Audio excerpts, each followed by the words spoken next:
Thank you, Dan. Pretty interesting, huh? When have you heard a pollster who got it right come up here and tell you that he got it wrong? Kind of interesting. Good spirit of TED Talk.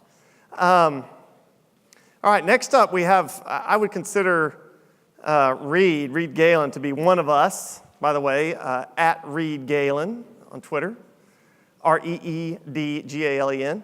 He's a veteran of presidential politics, and then like a lot of us in the room and at this conference, had the temerity or stupidity to start his own firm, maybe a little bit of both.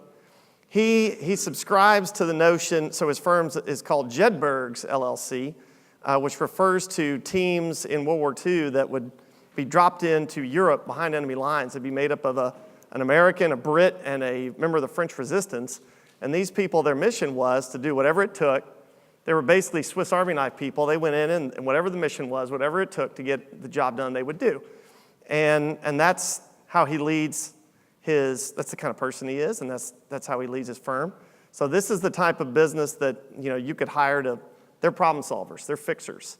And he's been very successful, 6 years of business. Hey, 80% of businesses fail after year one, so well done. I think Reed's going to tell you a little bit about, I think his topic is the clash of civilizations. So it should be very dramatic and very fun. Welcome, Reed Galen. Well, that was a very kind introduction, Krista. Thank you. And I have literally been following in Dan Schnarr's footsteps most of my career, so to follow him up here today is actually an honor. He actually once allowed me and a friend of mine to take possession of one of his classes for a semester, and I think I don't know if they're better for it, but they were certainly better than us when we were done. We were not very good teachers. They were excellent students, and I can thank them for that. So thank you for having me. Becky, thanks for having me. My friends at Veritone, Christy, and everybody who were going to have me here. Originally, Becky called on Friday and said, would you like to do this? And I said, that would be terrific. So this is my first one of these, and I'm very excited to have such an august group. So just let me give you a little bit of background. So I grew up in politics. I was born in a little town called Marietta, Ohio, which is a coal town in the southeastern part of the state, right across the river from West Virginia. And after about 6 months, my mom and dad said, we are out of here, and moved to Washington, D.C. And so I grew up in Northern Virginia, a child of politics. My dad was in politics for many years, and I assume there's some friends of his here, and I am sorry for whatever it is he said or did to you 30 years ago. He's much more mellow now.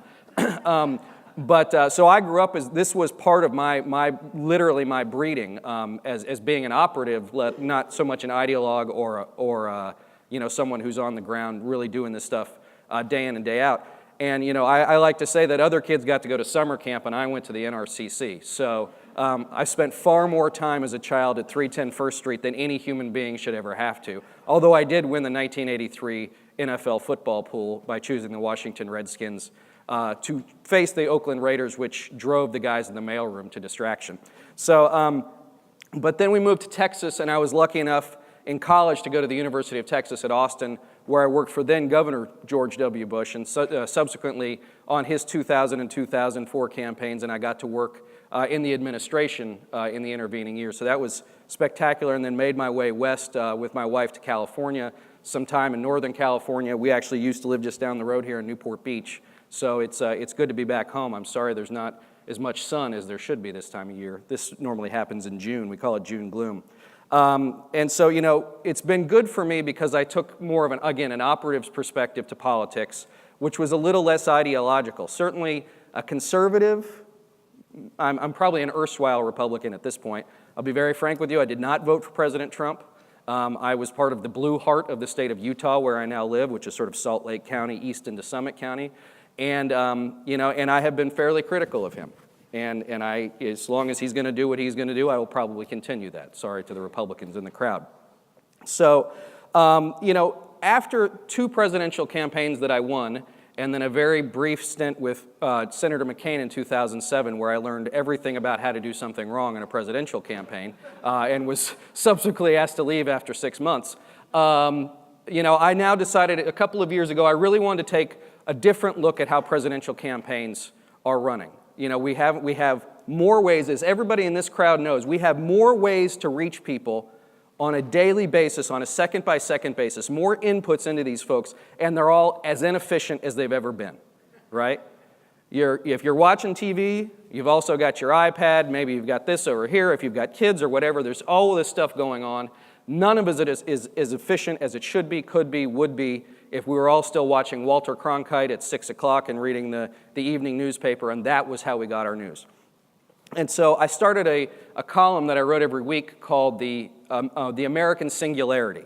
And I called it that because in world politics, there's nothing like a presidential campaign, an American presidential campaign. Everything, small, large, in between, gets sucked into it. And this was, of course, as unique as one we've ever seen. I thought after spending 5 weeks in Florida during the recount, I was never going to see anything crazier than that. And every year since then, it has gotten more nuts, and this certainly took the cake.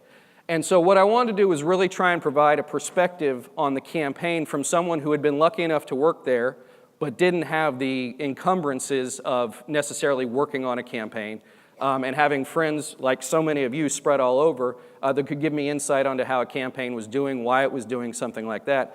I think, like many people here, when President Trump got into the race, I think I wrote a really, really snarky column about how he had descended his guilt escalator, and this was all going to be over by Christmas, and we could all have a good laugh about it, and he'd be back on The Apprentice in time for the spring sweeps. That was obviously completely wrong. But in the wake of last year, there are a couple things I learned. One is that bias should never be overlooked, ever overlooked. And with a partisan crowd like this, we're probably as guilty of it as anybody. I read 2 books recently that I recommend highly to you. The first is Michael Lewis's new book called The Undoing Project, which is his story of 2 Israeli behavioral psychologists who spent about 50 years figuring out why human beings make the decisions they make. And bias is a huge piece of it. Everything we do, every interaction we have with our family, our friends, everything we do when we go out into the world has an effect on what we see, why we see that, and how we ultimately make a decision. And I can promise you that I was as biased as anybody last year. The second book is a book called Misbehaving by Dr. Richard Thaler from the University of Chicago.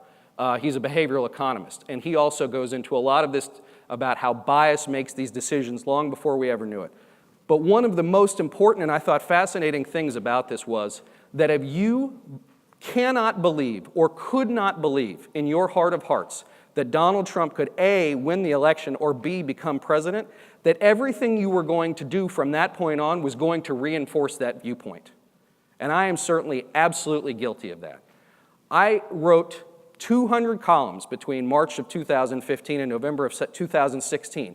And there are big flashing lights in front of me that said Donald Trump could win this, talking about the divide in America, which I'm going to get to in a second, the issues that white working class voters that Dan mentioned have, the disconnect between urban communities, and all of these things.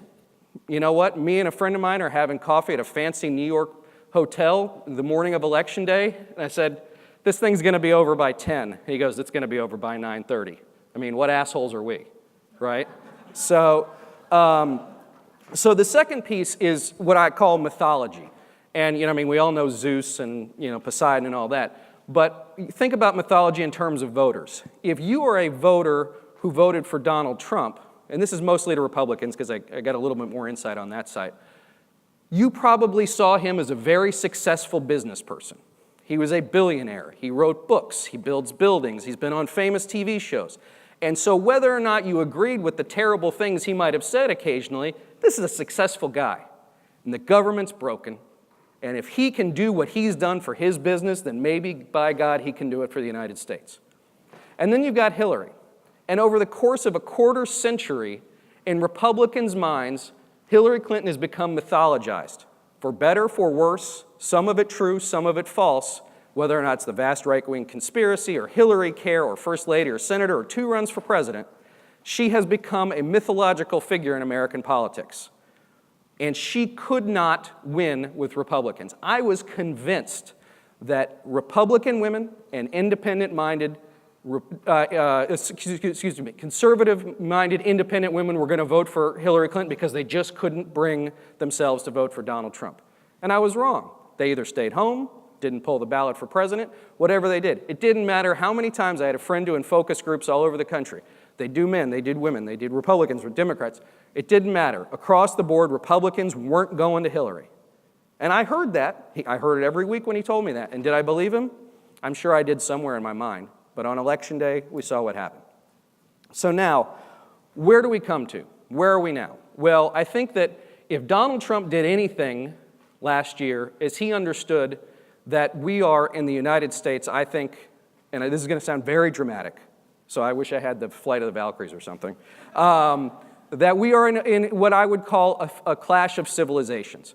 Donald Trump understood that there was a simmering discontent within this country, and from day one until this very day, he capitalized on that. He's got a big pointy stick, and he just sticks it in the adrenal gland of white working men every chance he gets and just keeps them pissed off, right? And it works.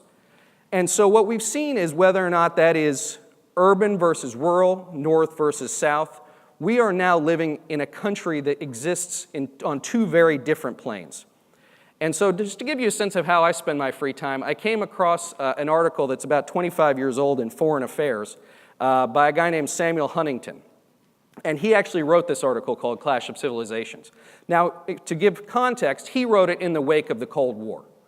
The Soviet Union had just collapsed, the Berlin Wall had fallen, and so his theory was, and I guess you could still make this argument today, that the next major conflagration in this world would not be among nation states, Germany versus the Soviet Union, Germany versus England, the United States versus Japan, but a clash of civilizations.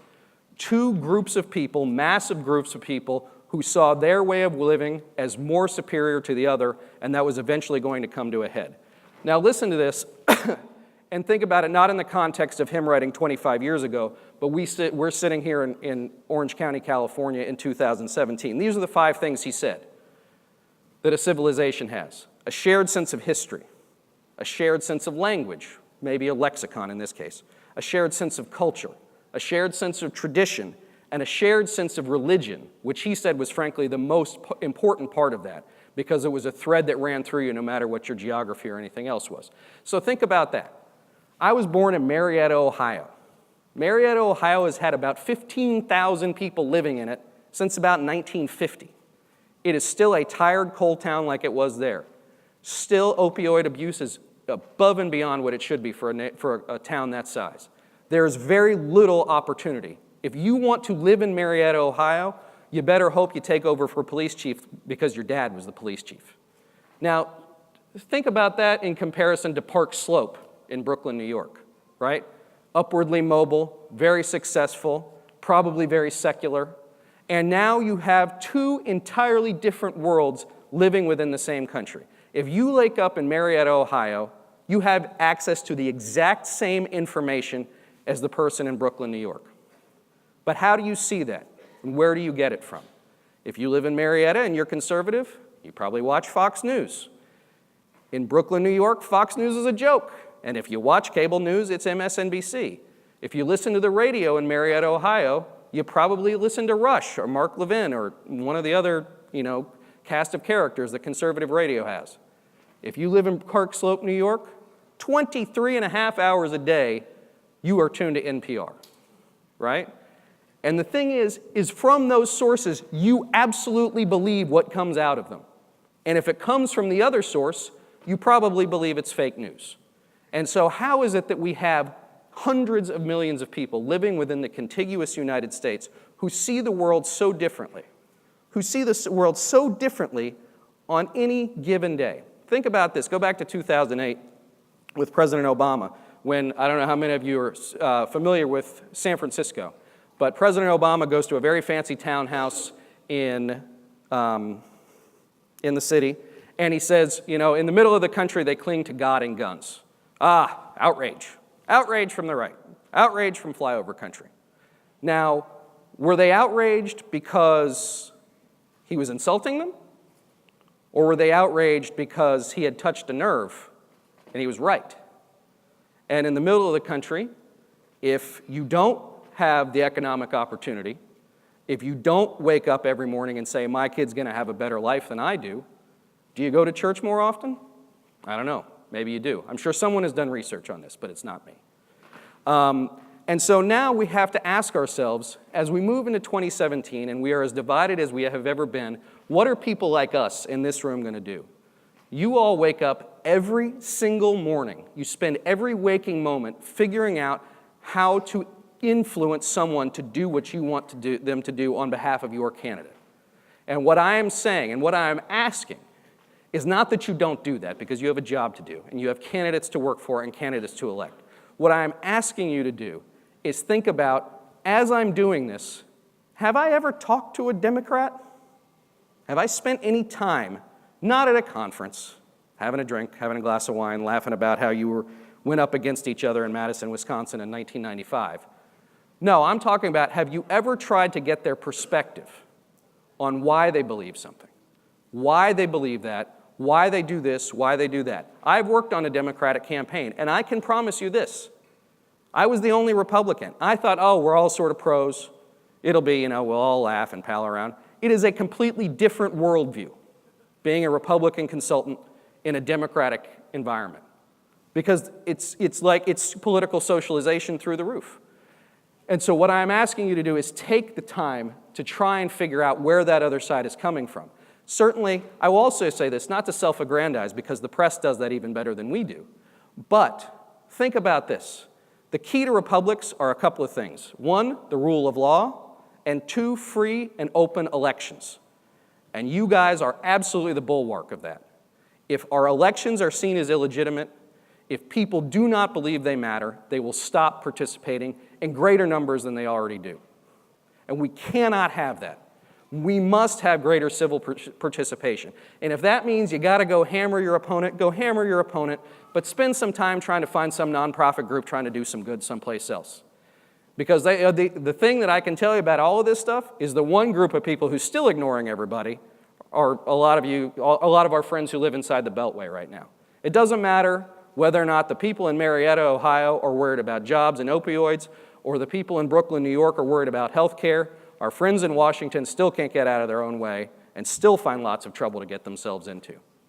And so as we think about this and we go forward and we get caught up in the next election cycle, think about this. The White House will lose seats next year in the House, almost assuredly. Does that matter? Maybe it does, maybe it doesn't. I don't know. But what I am saying is, after you get done with all of this, please take some time, look at what you're doing, look at how you see the world, see what you can do in your neighborhoods, your communities, and the campaigns you work on to get a little bit out of the ugliness and a little bit more into the positive. Thank you.